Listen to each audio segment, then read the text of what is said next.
새벽시장 소녀의 비밀을 파헤치던 할머니가 마주한 믿을 수 없는 현실. 친모를 불에 태워 죽인 딸, 충격적인 진실 그리고 용서.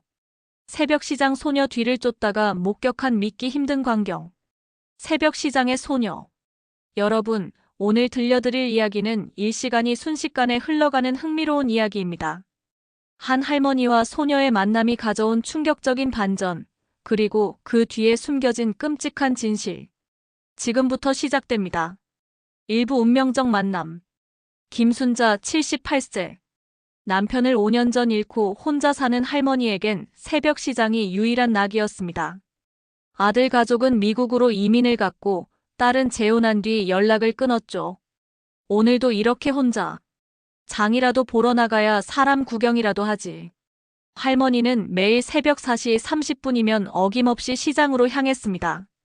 그런데 그날 할머니는 이상한 광경을 목격하게 됩니다. 시장 구석, 쓰레기통 앞에 웅크리고 앉은 작은 그림자. 겨우 8살쯤 되어 보이는 소녀가 버려진 과일을 주워 먹고 있었던 겁니다. 아니, 저 어린 것이.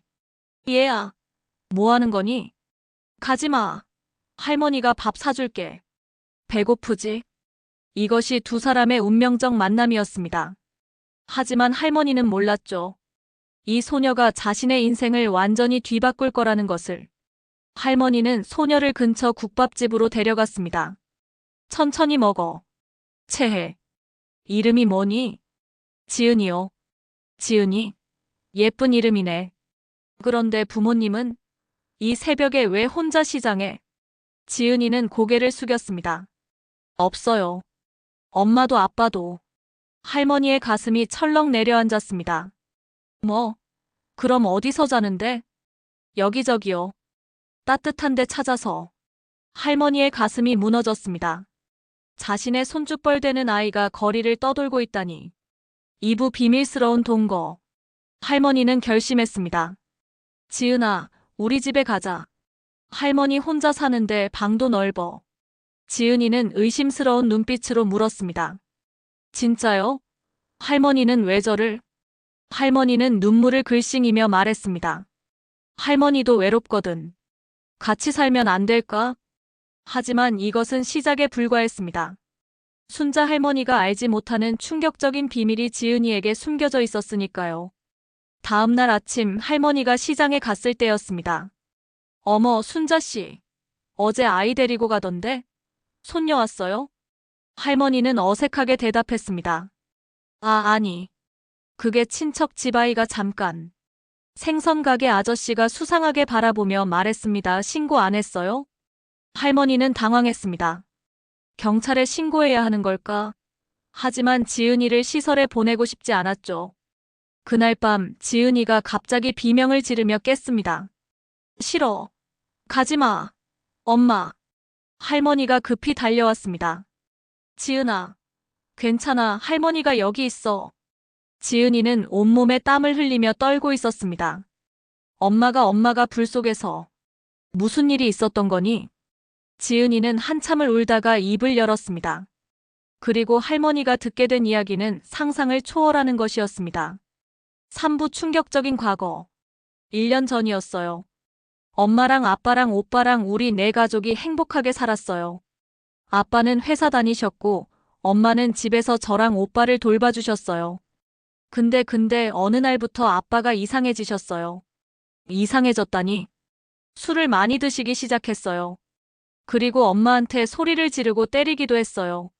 할머니는 숨이 막혔습니다. 회사를 잘렸대요. 아빠가. 그 다음부턴 매일 술만 마셨어요. 빚쟁이들이 집에 찾아오기 시작했어요.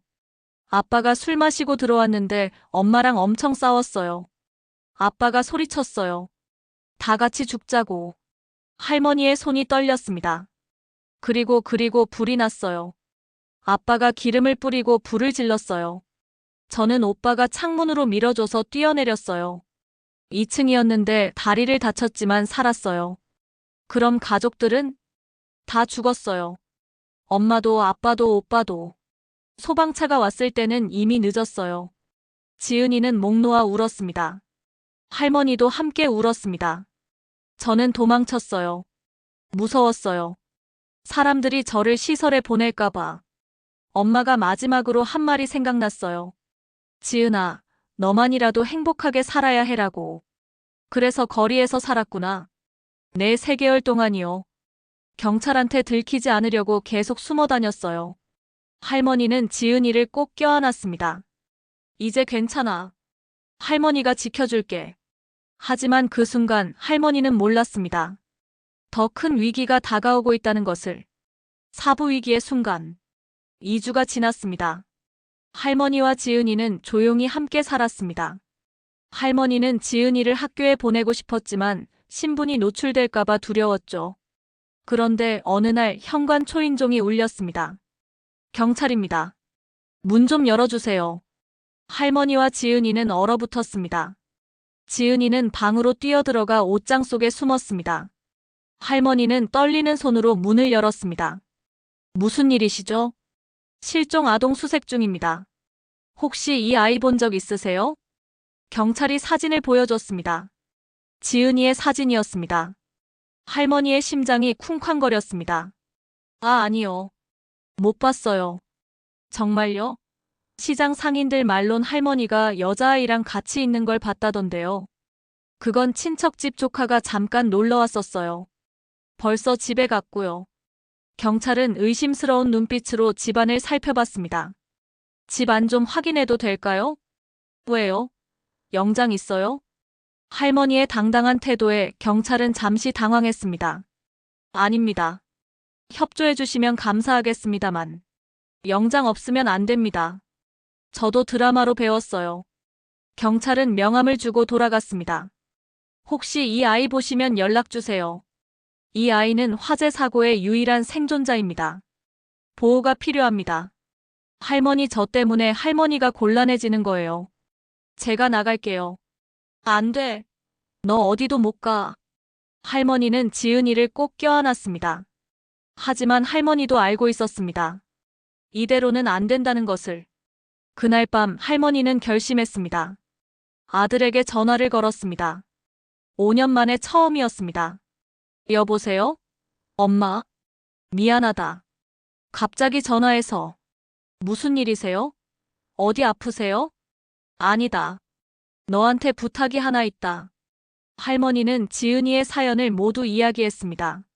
엄마, 그게 말이 돼요? 유괴죄로 잡혀갈 수도 있어요. 나도 안다. 근데 이 아이를 그냥 보낼 수가 없구나. 시설에 보내면 이 아이 마음에 평생 상처가 남을 거야. 그래도 법은 법이잖아요. 내가 입양할 수는 없니? 뭐라고요? 너네 미국에 있잖니. 거기서 키우면 이 아이 새로운 인생을 살 수 있을 거 아니냐. 긴 침묵이 흘렀습니다. 엄마, 생각해 볼게요. 아내랑 상의해보고 다시 연락드릴게요. 전화가 끊겼습니다. 5부 예상치 못한 반전. 3일 후 더 큰 사건이 터졌습니다. 시장에서 돌아온 할머니가 집 앞에 섰을 때 경찰차 3대가 집 앞에 서 있었습니다. 그리고 한 남자가 서 있었습니다. 저 사람이. 할머니의 얼굴이 새하얘졌습니다. 그 남자는 죽었어야 할 지은이의 아버지였습니다. 남자가 다가왔습니다. 얼굴에는 화상 흉터가 가득했습니다. 할머니, 제 딸 돌려주세요. 당신이 지은이 아빠? 네. 저는 죽지 않았습니다. 중화상을 입고 6개월 동안 병원에 있었죠. 깨어났을 때 제가 들은 건 제 가족이 모두 죽었다는 소식이었습니다. 남자의 목소리는 떨렸습니다. 근데 2주 전 경찰한테 연락이 왔습니다. 제 딸이 살아있다고. 누군가 목격했다고. 경찰이 끼어들었습니다. 할머니, 아이가 집에 있죠? 이분은 친부입니다. 친권이 있습니다. 할머니는 분노로 떨었습니다. 친권? 이 사람이 지은이한테 무슨 짓을 했는지 아세요? 술 마시고 가족을 죽이려 했어요. 불을 질렀단 말이에요. 남자가 무릎을 꿇었습니다. 죄송합니다. 제가 미쳤었습니다.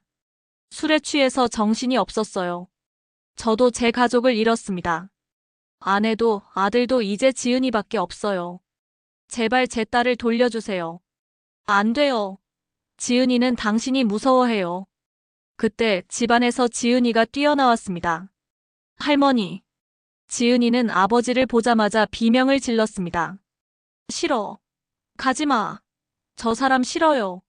아버지가 다가가려 하자 지은이는 할머니 뒤로 숨었습니다. 지은아, 아빠야. 아빠 미안해.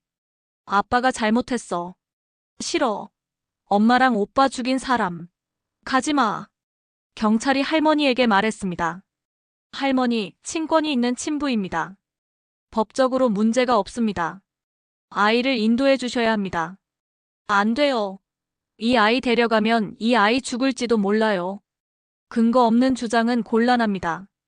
이분은 정신과 치료도 받고 계시고 알코올 중독 치료도 받고 계십니다. 할머니는 절망했습니다. 법이 지은이를 보호해주지 못한다는 것을. 그런데 바로 그때 예상치 못한 일이 벌어졌습니다. 한 여자가 나타난 겁니다.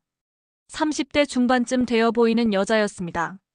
잠깐만요. 모두가 돌아봤습니다. 당신은 누구십니까? 여자는 서류 뭉치를 꺼냈습니다. 저는 변호사 한지민입니다. 그리고 이것은 이 남자의 범죄 기록입니다. 그는 화재 당시 고의로 방화를 한 것으로 조사됐습니다. 아직 기소가 안 된 건 본인이 중태였기 때문입니다. 남자의 얼굴이 굳어졌습니다. 게다가 이 남자는 과거 가정폭력으로 2번이나 신고된 기록이 있습니다. 친권을 박탈당할 충분한 사유가 됩니다. 변호사님, 당신은 대체? 할머니가 놀라 물었습니다. 변호사가 미소 지었습니다. 할머니, 아들분께서 저를 보내셨습니다. 미국에서 급히 변호사를 알아봤다고 하시더군요. 할머니의 눈에서 눈물이 쏟아졌습니다. 6부 새로운 시작. 법정 싸움이 시작됐습니다. 지은이의 친권을 둘러싼 재판이었습니다. 한지민 변호사는 철저하게 준비했습니다. 지은이 아버지의 모든 폭력 기록, 방화 사건의 진상, 그리고 알코올 중독 병력까지. 반대편 변호사가 주장했습니다. 하지만 친부입니다. 혈육입니다. 그리고 현재 치료를 받고 있습니다. 개선의 여지가 있습니다. 개선의 여지? 이 남자는 자신의 가족을 불태웠습니다. 아내와 아들이 죽었습니다. 딸은 3개월 동안 거리를 떠돌았습니다. 트라우마가 얼마나 심각한지 아십니까? 재판부가 지은이를 불렀습니다. 지은아, 아빠와 같이 살고 싶니? 지은이는 고개를 저었습니다. 싫어요, 무서워요. 할머니와 살고 싶니? 네. 할머니가 좋아요. 아버지가 울며 말했습니다. 지은아, 아빠 미안해. 아빠가 잘못했어. 다시 기회를 줘. 싫어요. 엄마가 불 속에서 울부짖던 거 기억해요. 오빠가 저를 창문 밖으로 밀어준 것도 기억해요. 다 아빠 때문이에요. 재판장은 고민 끝에 판결을 내렸습니다. 이 사건의 친부는 방화 혐의로 기소될 것이며 친권을 정지합니다. 단, 피고인이 5년 동안 정신과 치료와 알코올 치료를 성실히 이수하고 그 기간 동안 범죄 기록이 없으며 본인이 원할 경우 친권 회복을 재심할 수 있습니다. 그리고 지은이의 임시 후견인으로 김순자 할머니를 지정합니다. 방청석에서 환호성이 터졌습니다. 할머니는 지은이를 꼭 껴안았습니다. 지은아, 이제 괜찮아. 할머니랑 같이 살자. 하지만 이야기는 여기서 끝이 아니었습니다. 7부 진짜 반전. 재판이 끝나고 3개월이 지났습니다. 할머니와 지은이는 평화롭게 살았습니다. 지은이는 학교에 다니기 시작했고 친구들도 사귀었습니다. 그런데 어느 날 한지민 변호사가 할머니를 찾아왔습니다. 그리고 충격적인 사실을 밝혔습니다. 할머니, 제가 드릴 말씀이 있습니다. 사실 저는 할머니 아들분이 보낸 게 아닙니다. 할머니는 당황했습니다. 그럼 당신은 대체 누구죠? 한지민은 눈물을 글썽이며 말했습니다. 저는 지은이 엄마의 친언니입니다. 뭐라고요? 저는 10년 전 동생과 연을 끊었습니다. 제가 변호사가 되겠다고 공부할 때 동생이 그 남자와 결혼한다고 했거든요. 저는 반대했어요. 그 남자가 폭력적이라는 걸 알았으니까요. 하지만 동생은 듣지 않았죠. 그래서 저는 화가 나서 연을 끊었어요. 동생이 힘들어할 때 옆에 없었으니까요. 한지민은 울었습니다. 화재 소식을 들었을 때 저는 무너졌어요. 동생과 조카가 죽었다고 들었으니까요. 그런데 2주 전 우연히 뉴스를 봤어요. 실종 아동 수색이라는 기사였죠. 거기 지은이 사진이 있었어요. 그래서 당신이? 네. 저는 모든 것을 조사했어요. 그리고 할머니를 찾아냈죠. 할머니가 지은이를 숨겨주고 있다는 것도 알았어요. 그런데 왜 진작 말하지 않았어요? 제가 나타나면 지은이를 제가 데려가야 했을 테니까요. 하지만 저는 봤어요. 할머니와 지은이가 얼마나 서로를 아끼는지. 그래서 결정했습니다. 할머니를 돕기로. 그날 밤 세 사람은 함께 저녁을 먹었습니다. 지은이는 물었습니다. 이모도 저랑 같이 살래요? 한지민은 눈물을 닦으며 웃었습니다. 물론이지.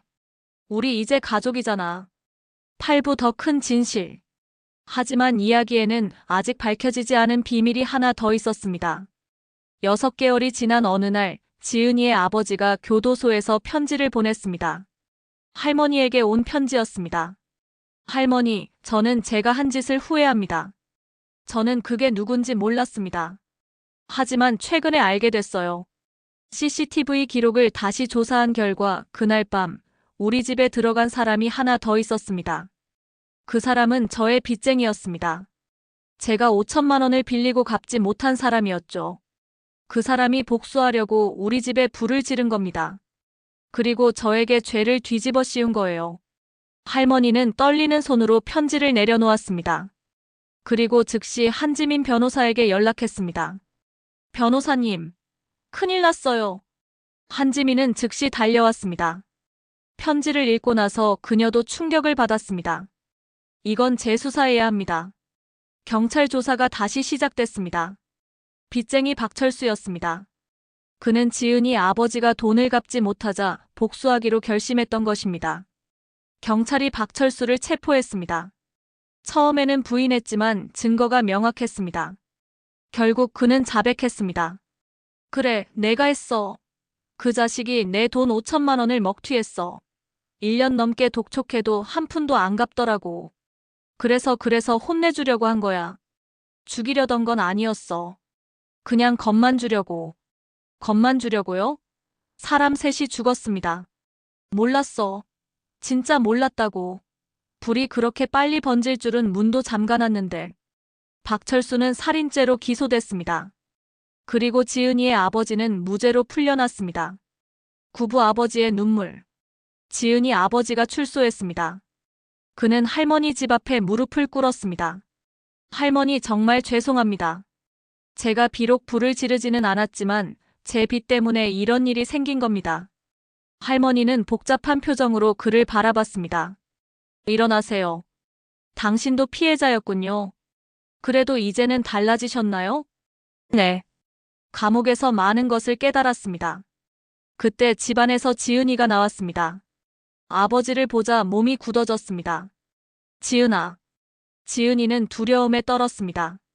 하지만 할머니가 손을 꼭 잡아줬습니다. 괜찮아.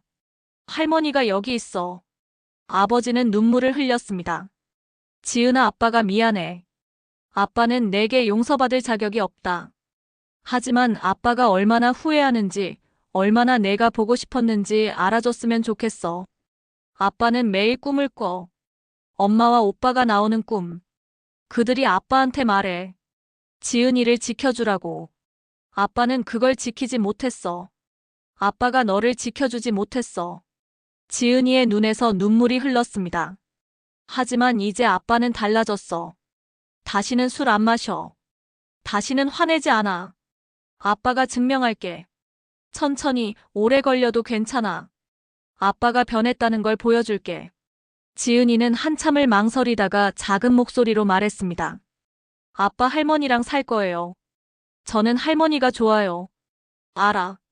할머니가 너를 지켜주셨으니까. 아빠는 멀리서라도 너를 지켜볼게.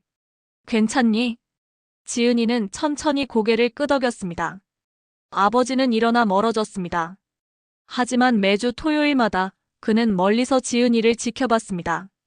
학교 앞에서, 공원에서, 시장에서. 그리고 6개월이 지났을 때 변화가 일어났습니다. 십부용서의 시작. 지은이는 아버지를 만나 돌아봤습니다. 아빠가 불을 지른 게 아니라는 거 알아요. 이모가 다 말해줬어요. 아버지는 목이 메었습니다. 지은아.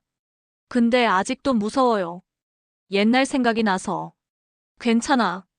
아빠가 천천히 기다릴게. 내가 준비될 때까지. 아빠 일주일에 한 번씩 만나도 돼요. 여기서. 엄마랑 오빠 앞에서. 아버지는 눈물을 흘리며 고개를 끄덕였습니다. 그날부터 매주 토요일 그들은 묘지에서 만났습니다. 처음에는 어색했지만 시간이 지나면서 조금씩 가까워졌습니다. 11부 새로운 위기. 하지만 평화는 오래가지 않았습니다. 1년 후 할머니가 갑자기 쓰러졌습니다. 할머니. 구급차가 왔고 할머니는 병원으로 실려갔습니다. 의사가 나와서 말했습니다. 췌장암입니다. 이미 많이 진행됐어요. 수술이 불가능합니다. 길어야 6개월입니다. 지은아, 들어봐. 할머니한테 시간이 얼마 안 남았어. 싫어요. 들어야 해. 할머니가 없어도 너는 살아야 해. 이모도 있고 아빠도 있잖니. 아빠요? 그래. 아빠가 많이 변했어. 할머니가 봤어. 너를 얼마나 사랑하는지. 왔구나. 제가 지은이를 돌보겠습니다. 할머니가 안심하실 수 있도록 제가 책임지겠습니다. 할머니는 아버지의 손을 잡았습니다. 고마워요. 부탁합니다. 할머니, 저 정말 달라졌어요. 1년 동안 단 한 번도 술 안 마셨습니다. 직장도 구했고 작은 아파트도 얻었어요. 알아요. 할머니가 다 봤어요. 할머니가 지은이를 안았습니다. 지은아, 할머니는 떠나야 해. 하지만 너는 남아야지. 그리고 아빠를 용서해줘. 아빠도 너만큼이나 아파했어. 할머니가 천국에서 편하게 잠들 수 있게 아빠를 용서해줘. 응? 지은이는 한참을 울다가 고개를 끄덕였습니다. 12부 마지막 새벽 시장. 할머니는 퇴원을 고집했습니다. 집에서 마지막을 맞이하고 싶다고 했습니다. 병원에서는 반대했지만 할머니의 의지는 확고했습니다. 저는 제 집에서 죽고 싶어요. 그리고 마지막으로 새벽 시장에 한 번 더 가고 싶어요. 할머니, 몸이 그런데 어떡해. 괜찮아. 휠체어 타고 갈게. 그렇게 어느 새벽 할머니와 지은이는 다시 새벽 시장에 갔습니다. 한지민과 아버지도 함께였습니다. 시장 상인들이 할머니를 반겼습니다. 어머, 순자씨. 요즘 못 봤네. 어디 아팠어요? 조금 몸이 안 좋아서요. 저런, 건강 챙기세요. 할머니는 시장을 천천히 둘러봤습니다. 익숙한 풍경, 익숙한 냄새, 익숙한 사람들. 지은아, 여기가 우리가 처음 만난 곳이지. 네, 할머니. 그때 너 쓰레기통에서 과일 주워 먹고 있었지. 창피해요. 아니야. 그때 내가 너무 대견했어. 어린 나이에 혼자 살아남으려고 애쓰는 모습이. 할머니는 지은이의 손을 꼭 잡았습니다. 지은아, 할머니랑 만난 지 2년이 됐구나. 이 2년이 할머니 인생에서 제일 행복했어. 너 덕분에 할머니는 외롭지 않았어. 예쁘다. 일출이 이렇게 예뻤나. 할머니는 눈물을 흘렸습니다. 지은아, 할머니 약속해줘. 할머니가 없어도 행복하게 살겠다고. 네, 그리고 아빠를 진짜로 용서해줘. 아빠도 너만큼이나 상처받았어. 13부 이별. 그로부터 3개월 후 할머니는 조용히 눈을 감았습니다. 지은이와 한지민, 그리고 아버지가 곁을 지켰습니다. 지은이는 할머니의 손을 붙잡고 울었습니다. 할머니는 마지막 힘을 다해 말했습니다. 지은아, 사랑해. 할머니 정말 행복했어. 그리고 할머니는 평화롭게 눈을 감았습니다. 장례식장은 많은 사람들로 가득 찼습니다. 시장 상인들, 이웃들, 그리고 할머니가 살면서 도왔던 사람들. 순자 할머니는 정말 좋은 분이셨어요. 15부 할머니의 유산. 그로부터 6개월 후 지은이에게 놀라운 소식이 전해졌습니다. 할머니가 유언장을 남겼다는 것입니다. 변호사 사무실에 모인 가족들. 유언장이 공개됐습니다. 김순자 할머니는 전 재산을 지은이에게 상속한다고 명시하셨습니다. 네. 전 재산이요? 네. 집과 예금 합쳐서 약 3억 원입니다. 모두가 놀랐습니다. 할머니께서는 평생 아끼고 모으셨습니다. 그리고 이 돈을 지은이가 대학 가고 결혼하고 행복하게 살 수 있도록 쓰라고 하셨습니다. 지은이는 눈물을 흘렸습니다. 할머니, 유언장에는 또 다른 내용이 있었습니다. 그리고 할머니께서는 한 가지 부탁을 하셨습니다. 이 돈의 일부를 새벽 시장에서 어려운 아이들을 돕는 데 써달라고요. 새벽 시장에서? 네. 할머니는 말씀하셨습니다. 나는 새벽 시장에서 천사를 만났다. 지은이라는 천사를. 다른 아이들도 천사를 만나면 좋겠다고. 한지민이 말했습니다. 우리 재단을 만들까요? 새벽 시장의 천사재단. 할머니 덕분에 저는 여기까지 왔어요. 그리고 이제 저도 누군가의 할머니가 되어주고 있어요. 상 잘 보셨다면 좋아요, 구독, 댓글은 많은 힘이 됩니다.